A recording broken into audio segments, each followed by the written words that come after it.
आज वीडियो बनाने का जो मकसद है वो किसी प्रोजेक्ट को मार्केट करना या किसी भी इन्वेस्टमेंट प्लान को लाना नहीं है, बल्कि बात करना है कि लोग कहाँ डूबते हैं और लोग कहाँ फ़ायदा ले जाते हैं। 2 से 3 देखें, जिसको फ़ायदा होता है वो कोई सियाना आदमी नहीं है, या जिसको नुकसान होता है वो कोई बेवकूफ़ शख्स नहीं है। बात करना चाहेंगे कि आप कहाँ जल्दबाजी कर जाते हैं और कहाँ पर आप जो है वो क्या कहते हैं सुकून से बैठे रहते हैं, और दोनों सूरतों में आपको नुकसान होता है। जल्दबाजी में भी वो कई जगह चुपचाप बैठने से, रुकने से, इन्वेस्टमेंट ना करने से, या उस तरफ ना जाने से जिस तरफ लोगों का फ़्लो जा रहा है। समटाइम्स फ़्लो आपको फ़ायदा देता है, समटाइम ये फ़्लो आपको नुकसान भी दे देता है, क्योंकि देखा देखी में आप गलत इन्वेस्टमेंट कर बैठते हैं। बहुत से प्रोजेक्ट्स हैं जो अप्रूव्ड हैं फिर भी लोगों को नुकसान हो जाता है। बहुत से प्रोजेक्ट्स हैं जो अप्रूव्ड नहीं है फिर भी लोगों को फ़ायदा हो जाता है। इसके पीछे क्या चीज़ है? इसके पीछे मार्केटिंग प्लान है। ये मार्केटिंग प्लान हमारी ज़िंदगी में किस कदर असरअंदाज होते हैं मैं आपको बता देता हूँ। समहाउ कुछ ऐसी फैमिलीज़ होती हैं जो अपने बच्चों का फ्यूचर सिक्योर, मोस्टली ऐसी ही होती हैं जो अपने बच्चों का फ्यूचर सिक्योर करने के लिए इन्वेस्टमेंट्स करते हैं। और ये वो वाहिद लोग होते हैं जो लॉन्ग टर्म चलते हैं, जो अपनी इंस्टॉलमेंट्स टाइमली अदा करते हैं। लेकिन यही वो लोग होते हैं, क्योंकि वक्ती मार्केटिंग प्लान को देखते हुए, हाइप को देखते हुए ये लोग इन्वेस्टमेंट तो कर लेते हैं, लेकिन क्योंकि जो शॉर्ट टर्म इन्वेस्टमेंट्स करते हैं वो फ़ायदा ले जाते हैं, क्योंकि हाइप क्रिएट होती है, ख़रीदते हैं, बेचते हैं, ट्रेड करते हैं और एग्ज़िट ले लेते हैं।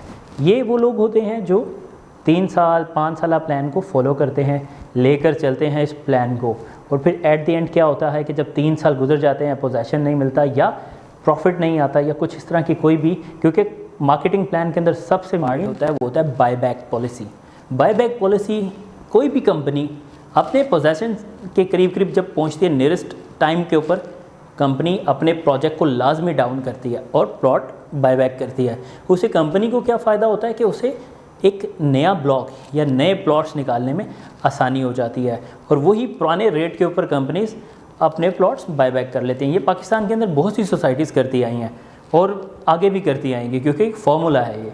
तो उस टाइम पर जब मार्केट डाउन होती है, प्रोजेक्ट की कोई मार्केट नहीं होती, डीफेम होना शुरू हो जाता है, तो ये जो एंड यूज़र होते हैं जो अपने बच्चों का फ्यूचर सोचकर इन्वेस्टमेंट करते हैं, ये अपने हार्ड अर्न मनी डूबने से बचाने के लिए पैसा वापस ले लेते हैं। होता क्या है कि उसके कुछ ही अरसा बाद जब कंपनी अपना टारगेट अचीव कर लेती है बायबैक पॉलिसी के मुताबिक, तो कंपनी क्या करती है, बहुत सारा पैसा उसकी मार्केटिंग पे लगाती है। और बाद में क्या होता है, पिसते तो ये लोग हैं जो as a end user investments करते हैं, लॉन्ग टर्म चलते हैं, प्रोजेक्ट के साथ चलना चाहते हैं, बच्चों का फ्यूचर बनाना चाहते हैं, लेकिन नुकसान इन्हीं को होता है, फ़ायदा बहुत कम एंड यूज़र्स को होता है। फिर होता क्या है कि दिल बर्दाश्ता होते हुए ये इन्वेस्टमेंट्स करना छोड़ जाते हैं। ट्रेड और फ़ायदा कौन कर जाता है, ले जाता है? जो कि शॉर्ट टर्म इन्वेस्टमेंट्स करते हैं, जो कि मार्केट और जो डीलर्स या मार्केट के साथ साथ, मार्केट के फ़्लो के साथ साथ चलते हैं, पैसा लगाते भी हैं, पैसा निकालते भी हैं। फंसता कौन है? एंड यूज़र, जो लॉन्ग टर्म चलता है। मशवरा ये था इस वीडियो के अंदर कि आप अगर as a end user investment कर रहे हैं अपने बच्चों का फ्यूचर सिक्योर करने के लिए, और आपको लगता है कि ये प्रोजेक्ट अप्रूव्ड है और आपके बच्चों के फ्यूचर के लिए ये सबसे बेहतर रहेगा, इन्वेस्टमेंट के लिहाज से भी और रहने के लिहाज से भी, तो फिर आप जब ऐसा कोई टाइम आए जब कंपनी बायबैक पॉलिसी या अपने प्रोजेक्ट को डीफेम करना शुरू कर दे और आपको पता हो ये ग्रुप स्ट्रॉन्ग है, फिर आप ऐसा एग्ज़िट ना लें। और मशवरा है, अगर ग्रुप स्ट्रॉन्ग ना भी हो तो भी आप अपने इन्वेस्टमेंट्स फ़ौरन एग्ज़िट ना लें, किसी से मशवरा कर लें, किसी रियल एस्टेट कंसल्टेंट से आप बात कर लें, उससे मशवरा ले लें कि क्या आया मुझे ये सेल करना चाहिए, ये बेस्ट टाइम है, या फिर मुझे इंतज़ार कर लेना चाहिए। हो सकता है कि ये कल को दोबारा से रिकवर कर लें, क्योंकि इतने हज़ार या इतने 100 प्लॉट इन्होंने बेचा हुआ है, तो क्या ये भागेंगे तो नहीं। क्योंकि रियल एस्टेट एक ऐसी चीज़ है कि आप 1 एकड़, 10 एकड़, 1 मुरब्बा जब ज़मीन बाय करते हैं एक सोसाइटी काटने के लिए, तो आपको पर मरला 1 से 2 लाख, 2.5 लाख, 3 लाख रुपए मरला पड़ता है। आप बेचते हैं 5 लाख, 4 लाख रुपए मरले के हिसाब से। तो फ़ायदे में सोसाइटी होती है, टाउन डेवलपर फ़ायदे में होता है, नुकसान में चले जाते हैं हम जैसे, आप जैसे इन्वेस्टर्स या वो एंड यूज़र्स जो एक टाइम पर आकर पैनिक हो जाते हैं बहुत सारी आवाम को भागता देखकर। क्योंकि 10,000 प्लॉट अगर एक बंदे ने सेल किए हैं या एक टाउन डेवलपर ने सेल किए हैं, तो डेफिनेट बात है कि एक टाइम के ऊपर आकर वो 10,000 की जगह जब पोजीशन का टाइम होगा तो वो चाहेगा कि 4-5 हज़ार प्लॉट वापस आ जाए, कल को मैं इसे नए ब्लॉक्स में बेचूं।